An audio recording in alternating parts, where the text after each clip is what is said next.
अस्सलाम वालेकुम dear students, मैं शफीक अंजुम, आपका physics teacher from Anjum academy. तो बच्चों, लास्ट लेक्चर में हम लोग सिस्टम इंटरनेशनल की बात कर रहे थे। मैंने आप लोगों को बताया था system international consist of 3 kinds of units, base units, derived units and supplementary units. इन तीनों यूनिट्स का इंट्रोडक्शन मैं आप लोगों को बता चुका हूं और लास्ट जो हम लोगों ने चीज़ डिस्कस कर रहे थे, जो मैंने छोड़ दी थी आप लोगों को इंट्रोडक्शन करवाने के बाद, तो बच्चों वो थी सप्लीमेंट्री यूनिट्स। सप्लीमेंट्री यूनिट्स के बारे में मैं आप लोगों को बता चुका हूं, 2 हैं, रेडियन और स्टेरेडियन। किसके यूनिट्स हैं? प्लेन एंगल, सॉलिड एंगल, और इनकी सिंबल्स क्या है वो लास्ट मैंने आप लोगों को ये टेबल के बारे में कंप्लीटली बता दिया था। और बच्चों, ये दोनों यूनिट्स मैंने इनकी एक्सप्लेनेशन इसलिए नहीं बताई थी कि स्टूडेंट्स इसको कुछ ज़्यादा समझना चाहते हैं, वो इसका अच्छा कॉन्सेप्ट चाहते हैं, और होना भी चाहिए। ये कॉन्सेप्ट ज़रूरी है क्योंकि ये चीज़ें आगे आप लोगों को फ्यूचर में कहीं ना कहीं फिर आएंगी आपके सामने और आप लोगों को डिस्टर्ब करेंगी अगर आप लोगों ने यहाँ पर अच्छे तरीके से बेसिक चीज़ों को नहीं समझा होगा। तो आज हम लोग रेडियन और स्टेरेडियन को बेसिक तरीके से समझेंगे और बहुत सिंपल तरीके से समझेंगे, इस तरह से कि आप लोगों को फिर ये दोबारा कभी समझने की जरूरत ना पड़े।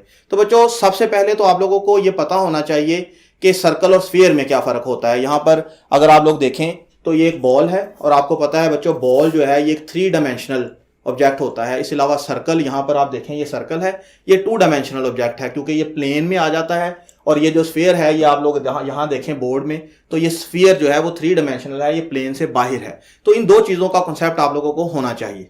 तो बच्चों, सबसे पहले आपकी टेक्स्ट बुक की डेफिनेशन से स्टार्ट करते हैं। रेडियन क्या होता है? The radian is the plane angle, 2 dimensional angle. अभी मैंने आपको बताया था 2D क्या है।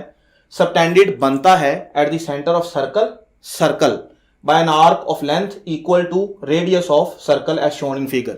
तो बच्चों, यहां पर आप लोगों को ये फिगर नजर आ रही है, एक सर्कल नजर आ रहा है, ये सर्कल की बाउंड्री है जिसको आप लोग सर्कमफेरेंस बोलते हो, और इस सर्कल का रेडियस क्या है? R। तो subtended at the centre of circle by an arc.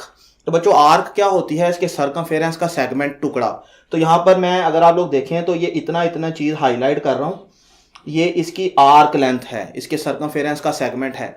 लेकिन इस सेगमेंट की बच्चों लेंथ कितनी होनी चाहिए? ये जो इस तरह से कर्व्ड लेंथ है, कितनी होनी चाहिए? एग्जैक्ट इस सर्कल के सेंटर पे आप देखें तो ये रेडियस है, इस रेडियस जितनी ये लेंथ हो, तो ये लेंथ दूसरे कॉर्नर से भी आप सेंटर से मिला दें तो बच्चों ये बनने वाला एंगल जो है इसको हम लोग बोलते हैं 1 radian. Subtended at the centre of circle by an arc of length equal to radius of that circle. तो बच्चों, ये तो थी रेडियन की डेफिनेशन जो आप लोगों को शॉर्ट क्वेश्चन में पूछी जाती है। जस्ट ये डेफिनेशन लिखनी है और ये फिगर बनानी है। लेकिन स्टूडेंट्स जो हैं वो इस चीज से सेटिस्फाई नहीं होते, वो चाहते हैं कि वो इससे ज्यादा उनको बताया जाए कि इसका यूज क्या है, इसका डेली लाइफ में क्या इंपॉर्टेंस है, हम लोग इसको कहाँ यूज करते हैं। तो बच्चों, 5वें चैप्टर में इसको हम लोगों ने बहुत जगहों पे यूज करना है, लेकिन यहाँ पर क्योंकि हम लोग बेसिक चीज पढ़ रहे हैं तो मैं आप लोगों को यहाँ पर बताता चलूं कि आप लोगों को पता होना चाहिए कि एंगल का एक यूनिट डिग्री भी होता है और मिनट और सेकंड भी होते हैं।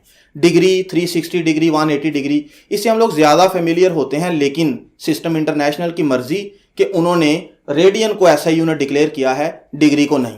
तो बच्चों, मैंने एक अलहदा से वीडियो बनाई है रेडियन और डिग्री पे, ऊपर इसका लिंक है और नीचे डिस्क्रिप्शन में भी मैंने इसका लिंक दिया है। रेडियन और डिग्री पे जो मैंने वीडियो बनाई है बच्चों, उसके अंदर मैंने रेडियन और डिग्री का कंप्लीट कॉन्सेप्ट दिया है और इस तरह से समझाया है कि स्टूडेंट को कभी भी एंगल के यूनिट में कंफ्यूजन ना हो। वहां पर अगर आप लोग उस वीडियो को देखोगे तो आप लोगों को किसी और बात की समझने की जरूरत ही नहीं रहेगी। आप लोगों का ये कॉन्सेप्ट इस तरह से हमेशा के लिए फिक्स हो जाएगा कि आप लोगों को दोबारा इस कॉन्सेप्ट के ऊपर अपना टाइम वेस्ट करने की जरूरत नहीं पड़ेगी। तो आप लोग उस वीडियो को जरूर देखिएगा अगर आप लोग इन चीजों को इससे ज्यादा देखना चाहते हैं। थोड़ा सा मैं आप लोगों को यहां पर बताता चलूं कि आप लोगों को ये पता है कि ये सर्कल है और यहां पर आप देख सकते हैं कि सर्कल का रेडियस और आर्क लेंथ इक्वल हो तो 1 रेडियन। आप जरा सोचें कि एक सर्कल में कितने रेडियन होंगे? आगे 2 रेडियन, 3 रेडियन, हाफ सर्कल हुआ है अभी 3 रेडियन तक बात आई है, तो उससे आगे और भी हैं। तो एक सर्कल में टोटल कितने रेडियंस हैं, ये सारी चीजें कैलकुलेट करने के लिए ये फार्मूला हम लोग 5वें चैप्टर में भी पढ़ेंगे और उस वीडियो में भी मैंने इसके बारे में बताया। फिर भी मैं इसको बताता चलूँ, S is equal to R theta, theta is equal to S over R. S बच्चों क्या होता है? आर्क लेंथ, यहाँ आर्क, और आर क्या होता है? सर्कल का रेडियस।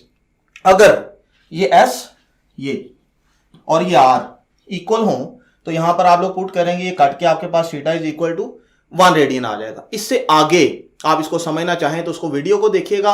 और बच्चों, मैं लास्ट पे रेडियन के कॉन्सेप्ट के बाद आप लोगों से ये एक MCQ आप देख रहे हैं, इसका ये क्वेश्चन समझ लें, मैं आपसे पूछ रहा हूं। उस वीडियो को देखने के बाद आप ज्यादा अच्छे तरीके से कॉन्फिडेंस के साथ इसका आंसर दे सकोगे। तो मैं कमेंट में आपके इस आंसर का इंतजार करूंगा कि आप मुझे इस क्वेश्चन का आंसर दें। मैं क्वेश्चन आप लोगों को समझा रहा हूं। Plane angle of semi circle. तो बच्चों सेमी सर्कल क्या होता है? आधा सर्कल। ये आपने मुझे बताना है कि सेमी सर्कल, आधे सर्कल का प्लेन एंगल कितना होता है। ये आपके पास ऑप्शन है pi radian, 3.14 radian, 180 degree, both A and B, या ऑल ऑफ दीज। तो बच्चों ये तो हो गया एक क्वेश्चन। अब अगर मैं यहां पर लिख दूं SI unit of plane angle